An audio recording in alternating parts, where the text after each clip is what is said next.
Anem al punt de 10 del temari, anem a calcular la mediatriu d'un segment. Recordeu que la mediatriu és la recta que divideix un segment en dues parts iguals. Partint d'aquesta situació, tenim un punt A de coordenades, menys 2, 4 i un punt B de coordenades 3, 1 i la mediatriu del nostre segment, que divideix el segment en dues parts exactament iguals, on trobem un punt P de coordenades X i un punt P qualsevol que pertany a aquesta mediatriu.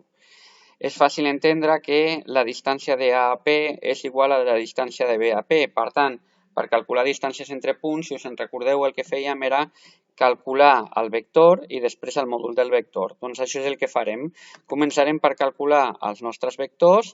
El vector AP fent extrem menys origen quedaria x més 2 i menys 4 i el vector BP fent extrem menys origen quedaria x menys 3 i menys 1. Un cop tenim els dos vectors, per calcular les distàncies, recordeu que hem de calcular el mòdul. El mòdul d'un vector és l'arrel quadrada de la suma del quadrat de les components, per tant, podem fer l'arrel quadrada de x més 2 al quadrat més i menys 4 al quadrat, Pitàgores, d'acord? I per calcular el mòdul de BP seria l'arrel quadrada de x menys 3 al quadrat més i menys 1 al quadrat. Molt bé, aquestes dues distàncies, aquests dos mòduls són iguals, per tant, podem igualar aquestes dues expressions. Per eliminar les arrels quadrades elevem al quadrat als dos costats de la igualtat, de manera que quadrat i arrel el podem simplificar i ens quedarien tota una sèrie de productes notables que hem de desenvolupar.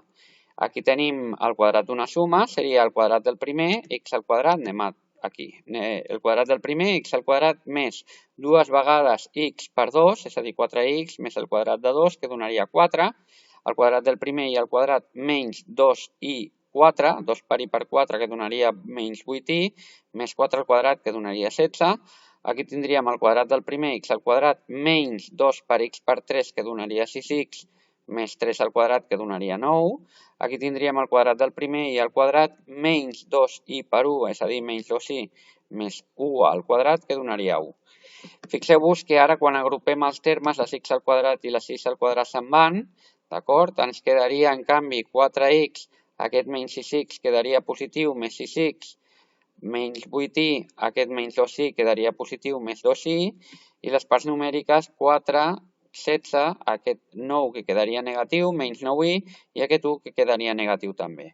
Agrupem termes semblants, 4x més 6x ens donarien 10x, menys 8i més 2i ens donarien menys 6i, i 16 i 4 farien 20, 20 menys 10 farien 10. Ja tindríem una primera expressió de la mediatriu. Podem simplificar entre 2 i trobaríem l'expressió de la mediatriu a la forma general, 5x menys 3i i més 5.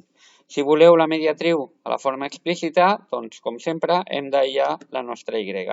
D'acord? En aquest cas, aquest 5x passaria negatiu, aquest 5 passaria negatiu, aquest menys 3 passaria dividint i podríem simplificar, podríem transformar tots els signes a positiu, de manera que ens quedaria igual a 5x més 5 partit per 3 com a equació de la nostra recta a la forma explícita. Molt bé, doncs fins aquí trobar l'equació de la mediatriu d'un segment. Al proper vídeo el que farem serà trobar rectes perpendiculars.